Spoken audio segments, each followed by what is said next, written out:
é nesse momento que eu, com a base consolidada que já trago de trás, vou olhar para o detalhe daquele produto que eu quero neste momento contratar. Imaginemos, vou comprar um carro aos 19 anos, mas quero um crédito. Como é que eu escolho se é ou não é um crédito caro, Claro. não é caro, é adequado, quanto tempo e por aí adiante. Portanto, são estes os momentos que são importantes.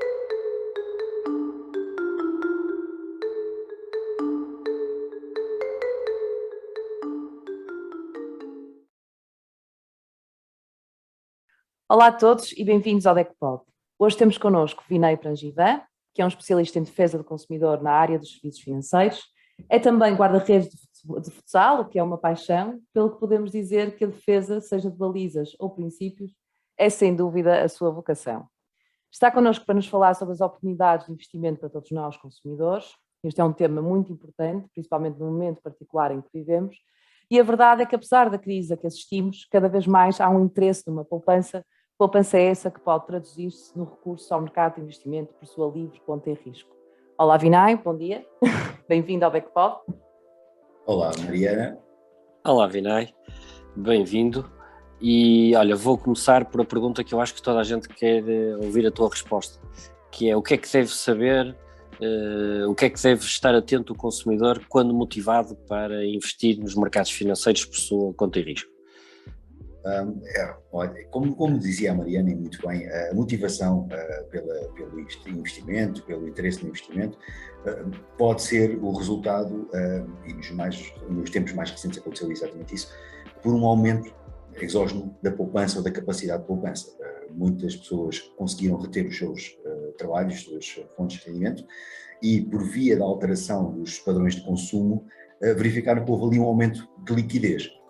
Por outro lado, há pessoas que estão a entrar agora no mercado de trabalho, tiveram mudanças nos seus contratos e que levou também a um aumento de rendimentos. Mas claramente nos últimos 2 anos houve uma redução do consumo, na maioria dos casos, vamos pôr assim, transversal, e que levou a este aumento de rendimento disponível.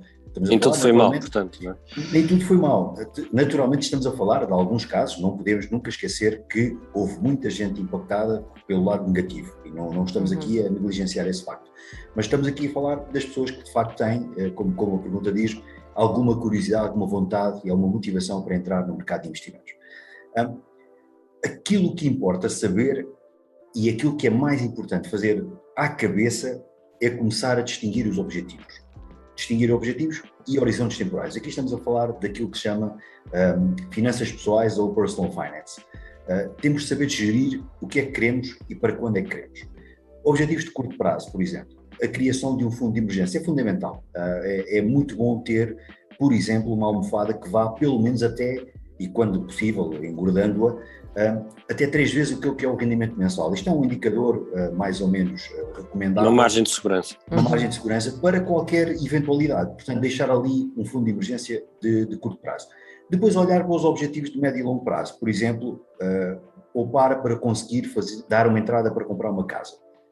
Esse é um objetivo de médio ou, eventualmente, de longo prazo, dependendo da idade da pessoa, dependendo de qual é o tipo de habitação que quer comprar.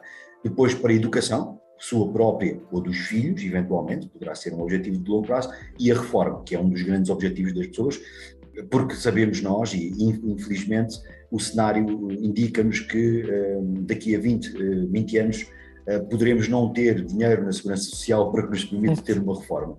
Portanto, isto são os objetivos e a distinção dos objetivos. Depois, muito importante, a criação e a gestão de uma ferramenta de orçamento familiar. Isto é fundamental. Devemos ter sempre um hábito pode ser em Excel, pode ser em papel, pode ser usando algo que já existe online, ter uma alocação do que são as nossas fontes de rendimento e os montantes, mensalmente, e por outro lado as despesas, aquilo que são as despesas fixas, por exemplo, a renda da casa, a hipoteca, a prestação, a educação se já houver, tudo o que é fixo, depois aquilo que é variável, mas essencial, mercearia, o vestuário, transportes, e depois aquilo que são as responsabilidades, podemos já ter algum crédito em curso e depois, naturalmente, deixar uma margem para a poupança. Isto é importante. Sim. Agora, Às vezes, Vinay, deixa-me só aqui interromper, sim. esta questão da gestão do orçamento familiar, nós confrontarmos com essa tabela Excel, às vezes quase psicologicamente parece que não queremos fazer para não nos confrontarmos, não é? Com essa É verdade, é verdade. Há Vertente psicológica. às vezes o Excel dá-nos notícias más, Isso mesmo. mas o Excel tem de ser nosso amigo.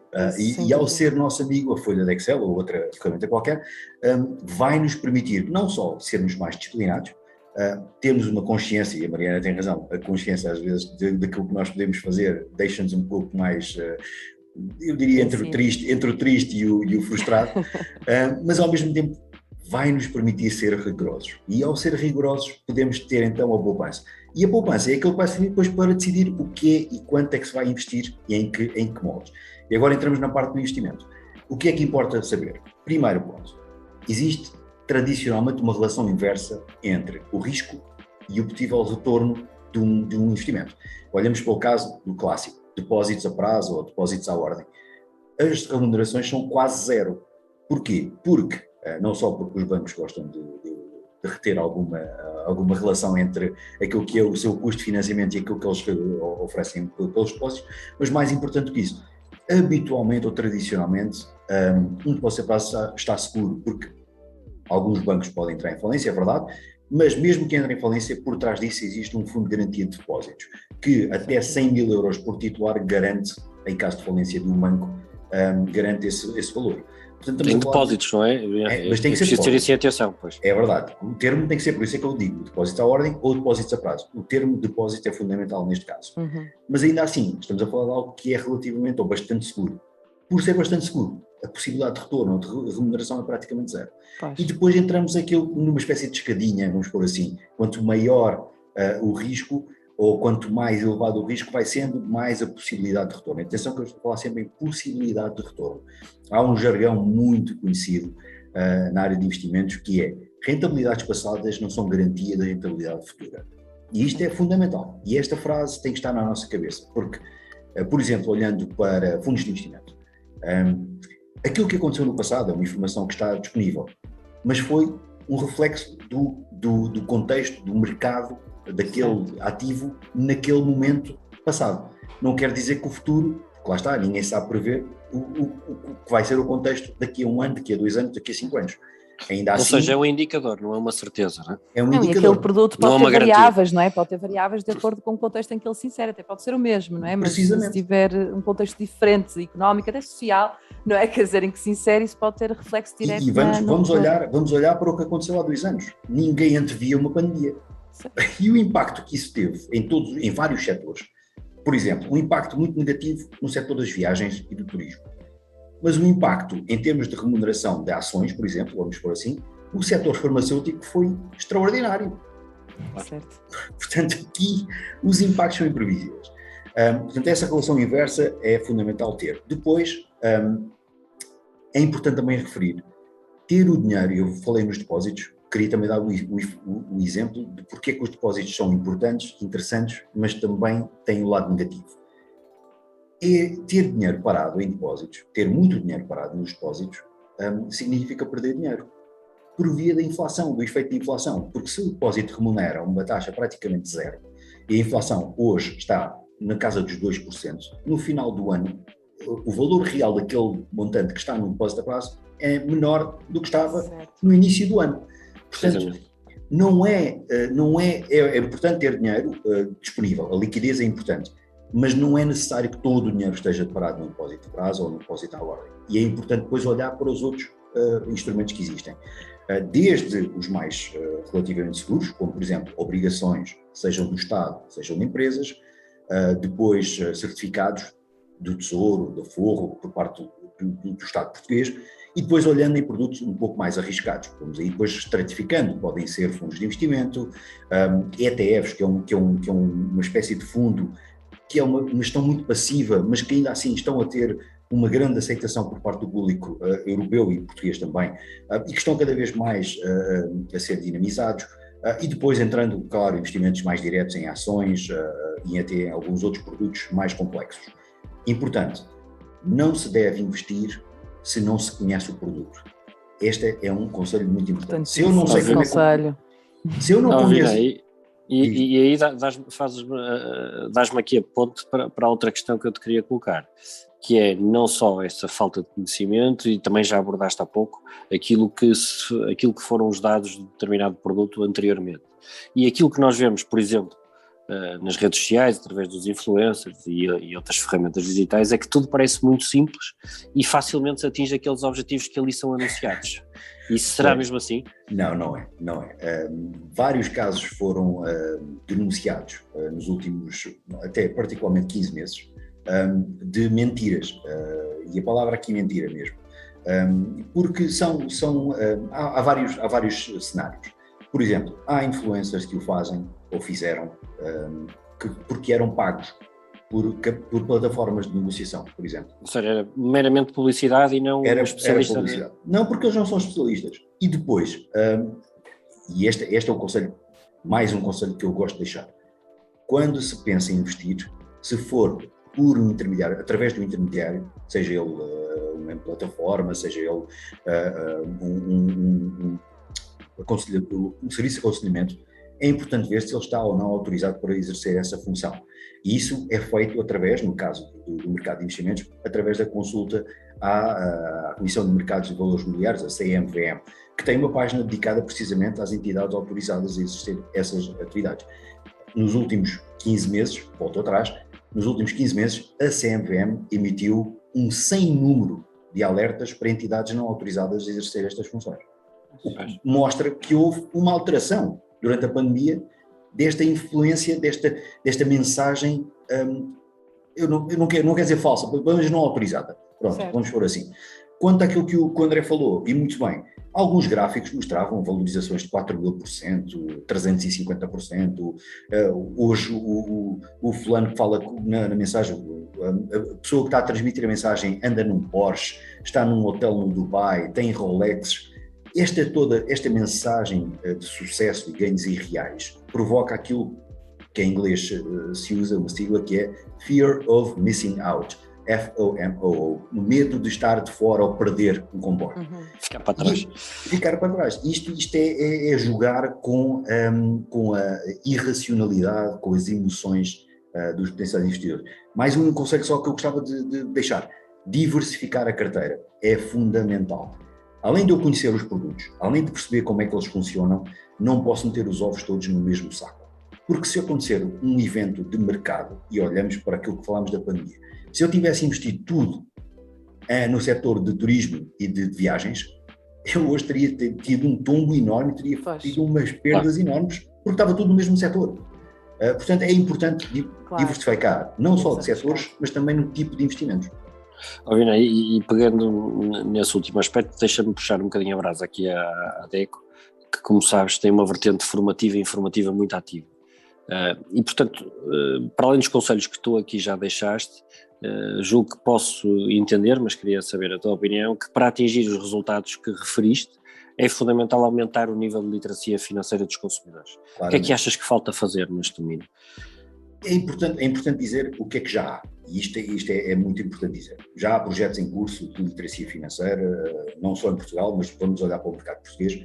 Temos em casa, vamos por assim, o DECO-Forma, é um projeto muito forte, que temos estado a trabalhar com autarquias, com escolas, no nosso próprio site, e é muito importante saber que temos feito este trabalho, o que não quer dizer que o trabalho já esteja todo feito. Mas conta sempre por qualquer coisa. Exatamente. Depois temos o trabalho feito pelos reguladores/supervisores, no projeto Todos Contam, que também é muito importante, já existe há alguns anos, em que está o Banco de Portugal, a CMVM e a Autoridade de Seguros e Pensões, e juntamente com algumas entidades privadas, e também a DECO tem dado alguns contributos.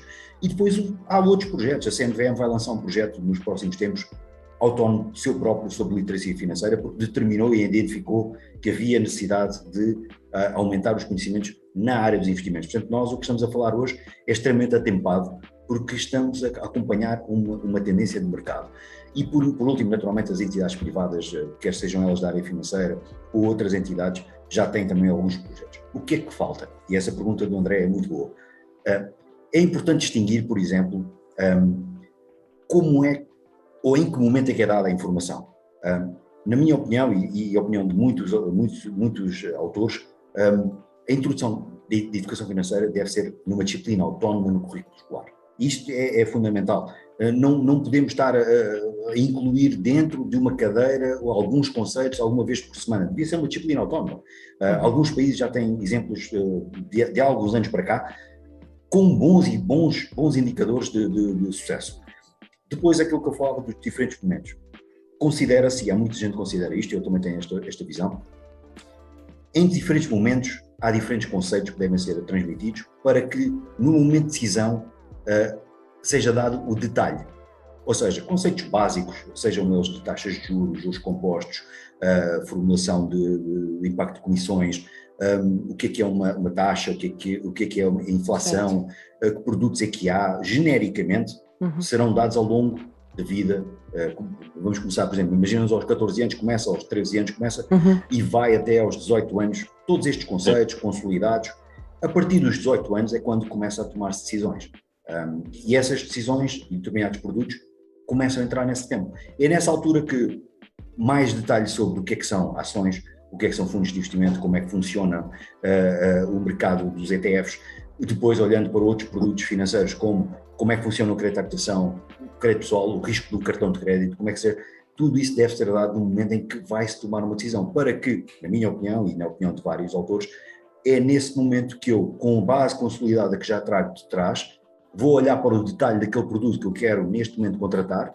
Imaginemos, vou comprar um carro aos 19 anos, mas quero um crédito. Como é que eu escolho se é ou não é um crédito caro, não é caro, é adequado, quanto tempo e por aí adiante. Portanto, são estes momentos que são importantes. Integrarias completamente esta disciplina num plano curricular ao longo da vida do aluno, não é? Sim, sem dúvida seria fundamental. Não quero precisar uma idade certa para começar, mas claramente deveria ser, na minha opinião, uma cadeira autónoma.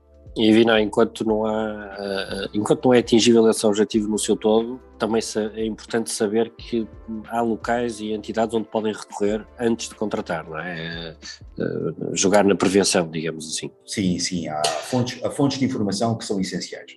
Naturalmente que os reguladores supervisores são uma delas, mas também, no caso do DECO, por exemplo, é uma fonte de informação que julgamos que estamos disponíveis e estamos cá para ajudar os novos investidores, os investidores que tenham questões, e também depois a imprensa especializada, seja ela escrita, seja ela média, seja ela televisão, internet.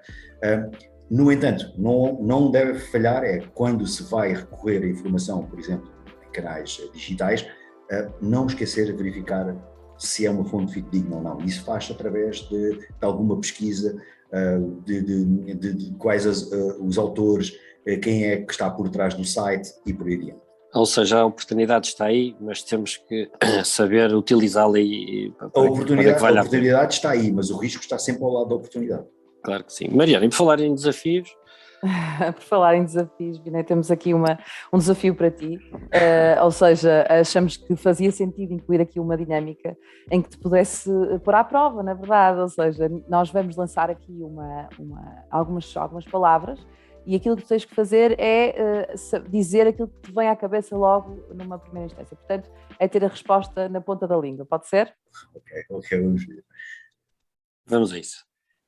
Estava mesmo na ponta da língua. Então, bitcoins. Insegurança. Okay. Certificados de aforro. Fraca remuneração. Balcões de instituições financeiras. Ui, caros. E por último, não podia deixar de ser, como é óbvio, DECO. Apoio. Rede de apoio, segurança, sem dúvida. Muito bem, prova superada, diria eu. E Vinay, não te podemos deixar ir embora sem que respondas àquela que é a pergunta transversal a todos os nossos convidados. E então gostaria que partilhasses connosco o que é que a DECO pode fazer para melhor proteger o consumidor investidor. Aquilo que a DECO já faz, ouvir e acolher a reclamação, uma relação próxima com os reguladores supervisores, nós já temos uma relação muito boa com estes, e fazemos aquilo que é a representação internacional, e nacional e internacional com várias entidades, o que nos permite acompanhar os desenvolvimentos do mercado. Aquilo que a DECO pode fazer, aproximar-se ainda mais dos investidores e dos consumidores em geral. Para quê? Para os conhecer, para ouvir, perceber quais são os problemas e quais são as necessidades. Neste caso, necessidades passam por necessidades de conhecimento, da informação e da literacia, por exemplo, com os conceitos BIOS, até esses que sejam necessários. Vinay, muito obrigado. Foi um gosto termos esta conversa. Para mim muito útil, acredito para quem nos está a ouvir também. E, portanto, um até já e até uma próxima oportunidade. Muito obrigado, Vinay. Até já então. Até já.